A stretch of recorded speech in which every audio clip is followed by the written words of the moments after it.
we anticipate that there's going to be a pretty good year in 2021, given our backlog and the conversations we're having with buyers and sellers, which frankly is surprising. I would have guessed that, M&A and construction would have taken a pretty big hit, but interest rates are low. Backlogs haven't been as decimated as we thought they were going to be. But certainly if you're a contractor focused on end markets like hospitality, offices, entertainment, amusement, those types of end markets, I think we're going to see a substantial decline in deal activity just because there are not going to be as many projects coming down the pipeline due to COVID-19. The other thing I think we're going to see a lot more of is focus on pipelines and backlog.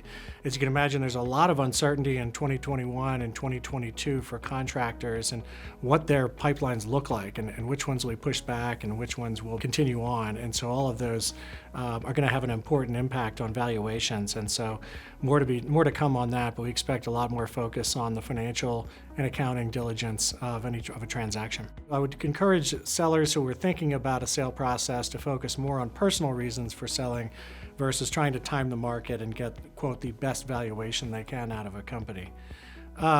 Another element that I would mention about if you're a seller is make sure that you have a succession plan in place. It's important to leave that runway for an acquiring company. Because if you don't have that, it's going to be really tough to sell your business. And then the last thing I would say is, while you don't want to time the market, you do want to sell the business when it's thriving. So if your pipeline backlog is really starting to crater, it might be a good idea to hold off and wait out the recovery to get that valuation that you're looking for. But you do want to leave some runway, some growth plan for the buyer. Otherwise, there's not much reason for the buyer to come in and acquire your company.